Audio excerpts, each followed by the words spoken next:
At 7:12 a.m., Daniel stood in front of the mirror, adjusting the cuff of a watch he could barely afford.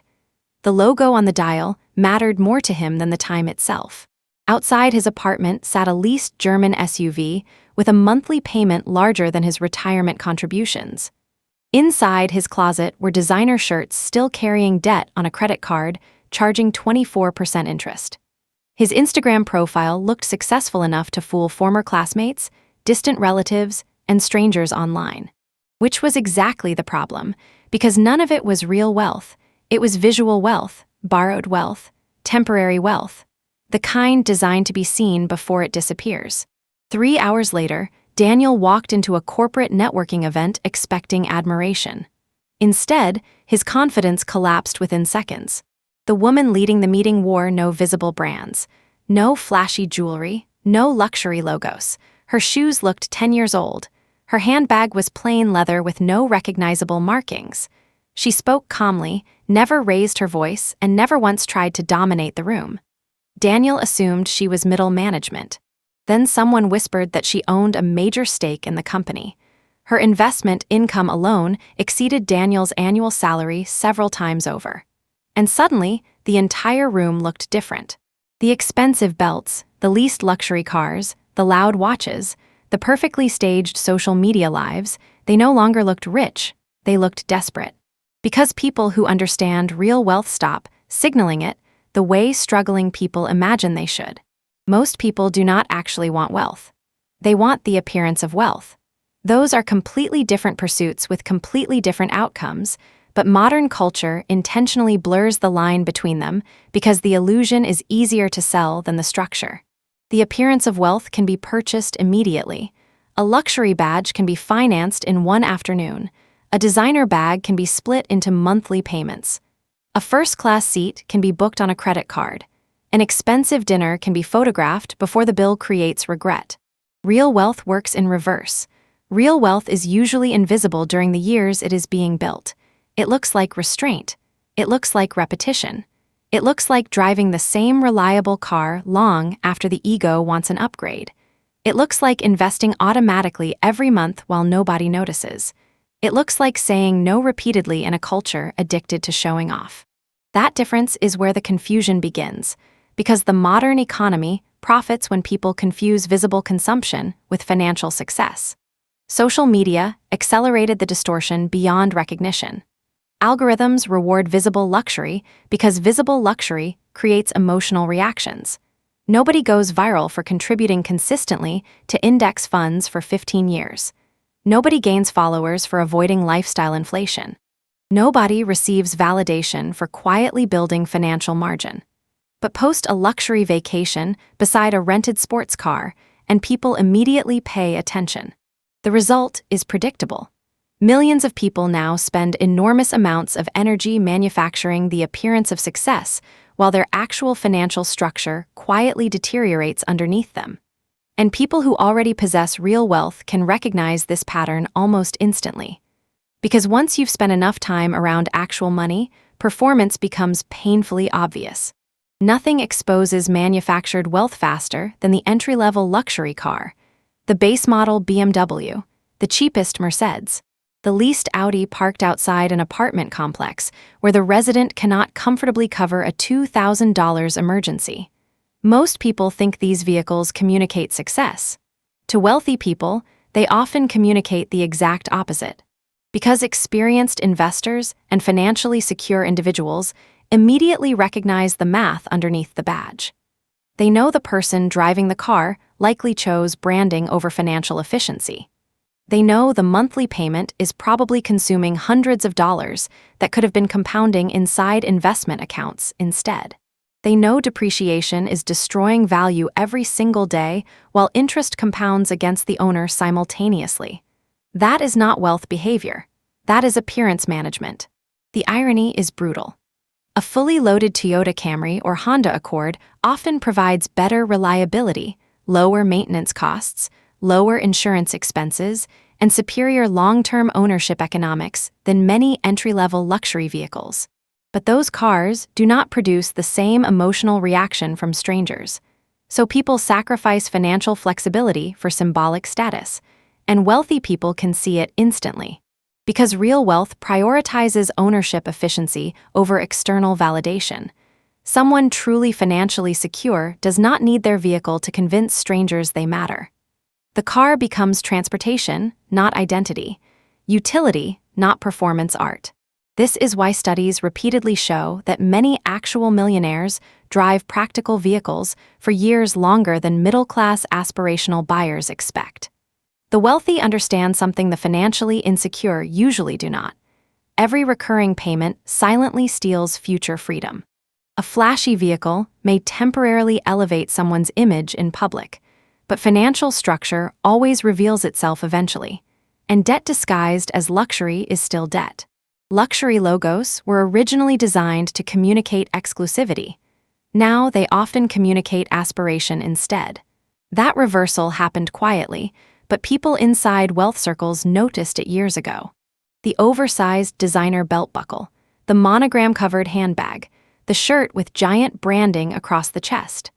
The sunglasses designed less for function and more for recognition from strangers. Most financially insecure people see these items and assume status. Many wealthy people see them and immediately recognize signaling behavior.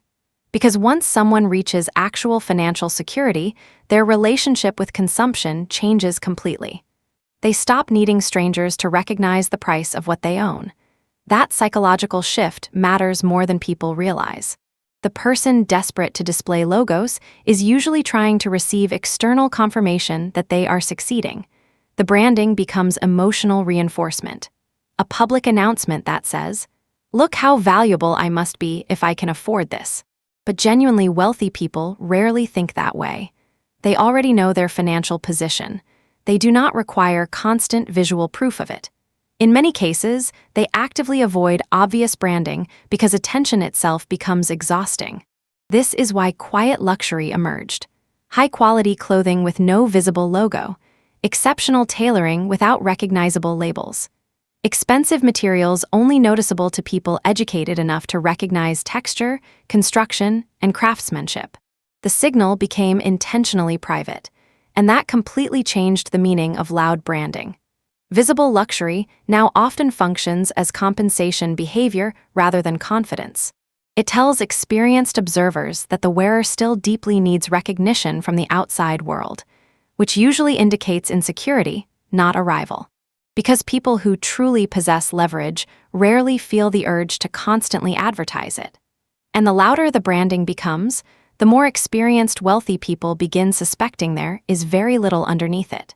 One of the most financially destructive decisions people make is buying a house designed to impress people they barely know. The oversized suburban home, the massive open-concept kitchen, the extra bedrooms nobody actually uses, the luxury finishes financed across 30 years of interest payments. From the outside, it looks successful. Inside the financial structure, it often creates fragility. Because large homes do not simply cost more at purchase, they create permanent lifestyle inflation attached to every area of life afterward. Higher property taxes, higher insurance, higher utility bills, more furniture, more maintenance, more landscaping, more pressure to maintain a certain social image around the neighborhood itself. People rarely calculate the full cost correctly because they only focus on the monthly mortgage payment. Wealthy people calculate differently. They calculate opportunity cost. An extra $2,000 per month spent maintaining an oversized lifestyle is not just $2,000 gone. Invested consistently over decades, that money can compound into millions. Wealthy individuals understand this instinctively because they think in terms of future optionality rather than present appearance. That is why many genuinely wealthy people live far below what outsiders expect, not because they cannot afford more, because they understand what unnecessary fixed expenses destroy. Every large recurring obligation reduces flexibility. Every inflated lifestyle increases dependency. Every oversized payment quietly removes freedom from the future. And financially secure people value freedom more than visual validation. This is the part most people misunderstand. The wealthy are not impressed by expensive homes unless the underlying financial structure clearly supports them. Otherwise, the house communicates stress. It communicates a life requiring constant income maintenance just to survive. One recession, one layoff, one health crisis, one market downturn away from panic. A massive house with weak financial foundations is not a wealth signal. It is often a very expensive form of financial anxiety disguised as success. The internet made fake wealth easier to manufacture than at any point in human history. Today, someone can look financially elite online while privately drowning in debt, anxiety, and instability. And wealthy people know this better than anyone. The rented exotic car, the staged airport photo, the luxury hotel lobby shot, the shopping bags carefully arranged for Instagram before being returned the next morning. Most of these performances follow the exact same visual formula because they are designed for emotional impact, not truth. And once you recognize the pattern, it becomes impossible to unsee. Real wealth usually avoids attention, not because wealthy people are morally superior, but because visibility creates risk. Public displays attract envy, scams, manipulation, lawsuits, theft, and social obligations. People who have spent years building assets understand that privacy itself becomes a form of protection. That is why many genuinely wealthy individuals barely post at all. No constant vacation updates. No daily luxury content. No obsession with proving status to strangers online. They are too busy living their lives to perform them constantly. Meanwhile, financially insecure people often become trapped inside a cycle where appearance replaces progress. The dopamine from likes, comments, and perceived admiration creates the illusion of advancement even while their actual financial position deteriorates. The performance becomes emotionally addictive. This is where social media becomes dangerous, because repeated exposure rewires people's perception of normal life. Quiet financial discipline begins feeling boring. Delayed gratification starts feeling like failure. Ordinary living starts looking embarrassing compared to the curated illusion everyone else is projecting. But most of the projection is financially hollow, and wealthy observers can usually identify that within seconds, because authentic wealth has a different emotional texture entirely. It does not need constant documentation. It does not beg for validation. It does not rely on strangers witnessing it to feel real. People performing wealth online are usually trying to convince themselves before they convince anyone else. Few objects create a stronger false signal of wealth than the premium credit card, the metal card, the black card, the invitation-only card. The card placed deliberately on the table at dinner like a silent announcement of status. To most observers, it feels like financial elevation. To wealthy individuals, it is often read very differently. Because experienced wealth holders understand that a credit card is not an asset, it is a payment mechanism.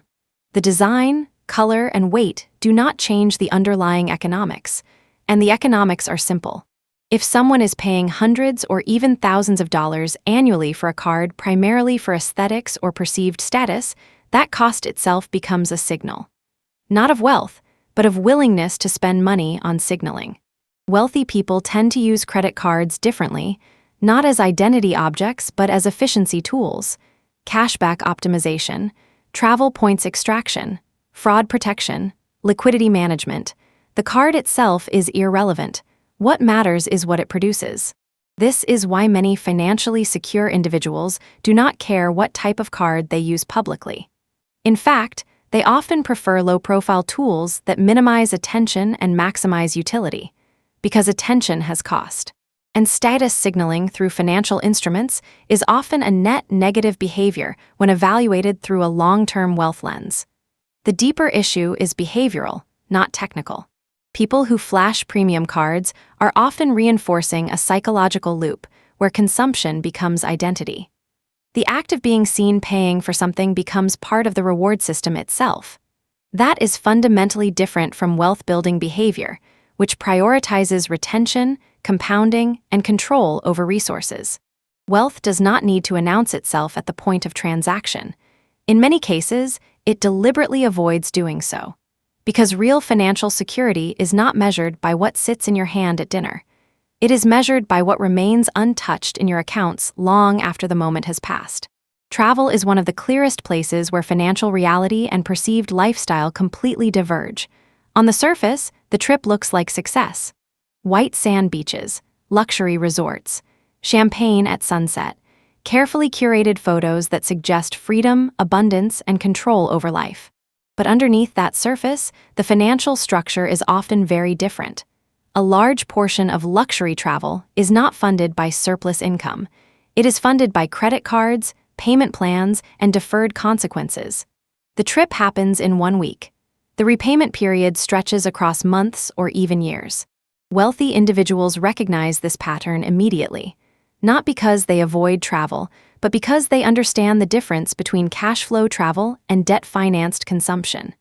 Cash flow travel is simple. The trip is paid for without stress, without borrowing, and without compromising future financial capacity. Debt-financed travel creates a hidden structure. The experience is consumed instantly, but the cost persists long after the photos are posted. That is why many financially secure people travel differently. They often take fewer performative trips but higher quality experiences. They are less focused on broadcasting the journey and more focused on the utility of rest, relationships, and exposure to new environments. There is also a behavioral layer most people miss. When travel becomes a status performance, it stops being a financial decision and becomes a social one.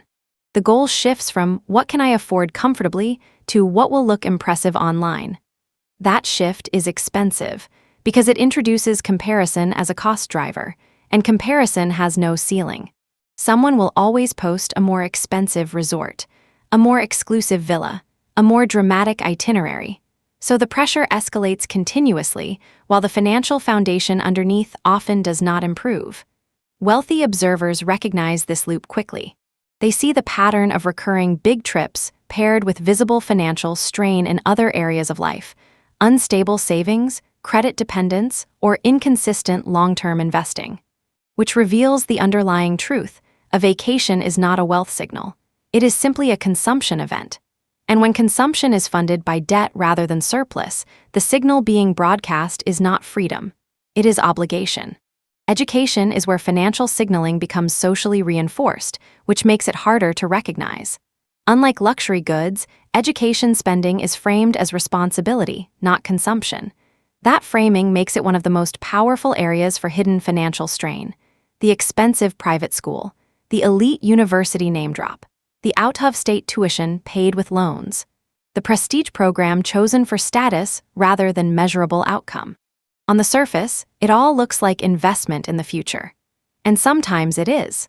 But wealthy individuals tend to evaluate education through a narrower, more outcome-driven lens than most people expect.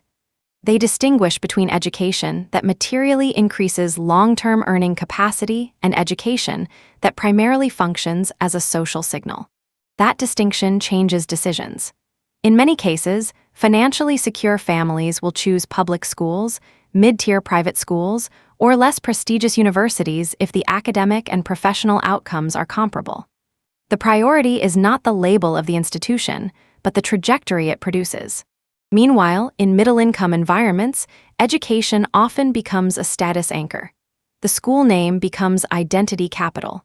The tuition becomes a badge of sacrifice. The acceptance letter becomes a public validation moment. This is where financial strain becomes normalized. Families take on debt, reduce retirement contributions, or compress other parts of their financial life to maintain educational positioning. The cost is distributed invisibly across years, while the signal is concentrated into a single recognizable institution name. Wealthy observers often notice this mismatch immediately. Because they evaluate education as part of a broader system, not an isolated achievement. They see the full trade-off: tuition today versus compounding capital, liquidity, and flexibility tomorrow. And that trade-off is rarely neutral. It either strengthens the financial structure or weakens it. What gets overlooked is that education is not just a credential decision. It is a capital allocation decision. And capital, once spent, does not automatically return in proportional value. This is why wealthy families often prioritize flexibility. Not because they undervalue education, but because they understand that the most expensive form of education is the one that looks prestigious while quietly constraining every other financial decision for the next decade. Technology is one of the most normalized forms of low-level financial leakage. It rarely feels significant in isolation, which is exactly why it compounds so effectively. The annual iPhone upgrade, the new MacBook every 2 years, the latest tablet because the old one feels slow. The constant refresh cycle of headphones, smart devices, gaming systems, and home electronics. Individually, each decision feels minor. Collectively, it forms a continuous drain on long-term capital. Wealthy individuals tend to treat technology differently, not because they avoid it, but because they decouple performance from novelty. If a device still performs its function efficiently, there is no economic reason to replace it. That mindset creates friction with consumer culture, which is engineered around replacement cycles. Marketing does not sell utility alone, it sells identity updates. Each new device is positioned as a subtle upgrade to how a person is perceived. Faster, sharper, more modern, more successful. But financially secure individuals often evaluate the decision through a different framework: incremental utility versus capital preservation. If the performance gain is marginal, the upgrade is often unnecessary. This is where the compounding effect becomes important. A consistent $1,000 upgrade cycle every 2 years does not feel structurally meaningful in the moment. But over a 20-30-year working life, that behavior represents tens of thousands of dollars redirected away from investing, liquidity, or optionality. And that is before accounting for the opportunity cost of compounding returns. Wealthy observers recognize this pattern not because they track devices, but because they recognize behavior consistency. The same impulse that drives frequent device upgrading often appears elsewhere: lifestyle inflation, subscription stacking, and continuous consumption of slight improvements that feel harmless individually. The underlying mechanism is psychological rather than technical. It is a preference for novelty over efficiency. And that preference, when repeated across categories, creates a financial structure where money is continuously cycling through consumption instead of accumulating into assets. In contrast, wealth-building behavior tends to prioritize stability over novelty. Devices are used longer. Systems are optimized once and maintained. Replacement only occurs when utility genuinely breaks down, not when marketing suggests something newer exists. The difference is not about technology. It is about time horizon. One approach optimizes for the next upgrade cycle. The other optimizes for decades of capital compounding. Health has become one of the most profitable signaling categories of the modern economy, and like every other category tied to identity, it is split between actual function and visible performance. The boutique fitness studio, the $300 monthly gym membership, the supplement stack marketed as optimization, the IV drip clinic promising recovery and vitality, the wearable devices tracking every metric of biological output. On the surface, this looks like discipline. But wealth-oriented individuals tend to separate two things that often get blurred together: health maintenance and health signaling. Health maintenance is simple, repetitive, and often unglamorous. It is consistent sleep, basic nutrition, regular movement, preventive care, and long-term habits that do not require constant external validation. Health signaling is different. It is visible, expensive, and often fragmented into subscriptions, experiences, and products that are designed to feel like optimization rather than deliver measurable change. The financial distinction matters because recurring wellness consumption creates a steady outflow of capital that rarely scales proportionally with actual health outcomes. Wealthy individuals are not indifferent to health. In fact, they often prioritize it heavily. The difference is in structure. They tend to invest in systems that remain effective over long time horizons rather than continuously purchasing new layers of optimization. A durable routine, a stable medical relationship, a consistent training approach, a focus on fundamentals over constant upgrades. Meanwhile, in many consumer environments, wellness becomes another form of identity expression. It is no longer just about feeling better or functioning better. It becomes about demonstrating commitment, discipline, and belonging to a health-conscious lifestyle class. That shift introduces recurring cost pressure. Because once wellness becomes performance, it stops being a one-time optimization problem and becomes an ongoing consumption loop. Wealthy observers tend to recognize this loop quickly, not because they reject wellness, but because they evaluate whether the spending is producing compounding returns or simply reinforcing a pattern of perpetual upgrading. And in most cases, the most powerful health improvements are not the ones that are purchased repeatedly. They are the ones that are built once and maintained quietly over time, which mirrors the broader principle across all categories. Visible spending creates the impression of progress, but only structured behavior creates durable outcomes. After all the visible signals are stripped away, cars, bags, houses, weddings, travel, and lifestyle performance, what remains is surprisingly unglamorous. And that is exactly the point, because real wealth is not primarily expressed through objects. It is expressed through structure. Structure is what most people never see, but it determines almost everything that matters financially over time. Cash flow stability, debt exposure, asset allocation, emergency liquidity, long-term investment consistency, income durability across different economic conditions. These are not visible signals. They do not photograph well. They do not generate social validation. But they determine whether a person is financially fragile or financially resilient. Wealthy individuals tend to recognize this immediately when evaluating others, not through a single purchase or lifestyle choice, but through patterns that reveal underlying structure. Does income exceed lifestyle consistently or barely cover it? Does spending fluctuate with emotion or remain stable over time? Is there visible dependence on credit to maintain appearance? Is there long-term investing happening automatically or sporadically? Is there margin in the system or constant pressure? That concept of margin is central. Margin is the difference between income and obligations. It is what allows time, flexibility, and resilience. Without margin, every unexpected event becomes a crisis. With margin, volatility becomes manageable. This is why two people can appear identical externally but have completely different financial realities internally. One is building surplus structure. The other is maintaining equilibrium through continuous effort. Wealth is often misunderstood as accumulation of visible goods, but in practice, it is the accumulation of options. The ability to make decisions without immediate financial constraint. The ability to delay, adjust, or exit without destabilization. That kind of flexibility does not come from signaling. It comes from restraint applied consistently over long periods of time. And this is where the divergence becomes final. Most visible wealth strategies try to compress success into immediate perception. Real wealth strategies spread discipline across decades, accepting invisibility in exchange for compounding outcomes. By the time structure becomes visible externally, it no longer needs to announce itself. It simply shows up as calm behavior, quiet confidence, and a lack of urgency in decisions that stress most people. At that point, nothing needs to be proven, because the system is already working. Most people misunderstand the timing of wealth. They expect it to appear early in visible form as a reward for effort or success, but real wealth does not behave like that. It accumulates silently, often for years, before it becomes obvious in any external way. During that accumulation phase, the outward signals can look unimpressive or even identical to average financial life.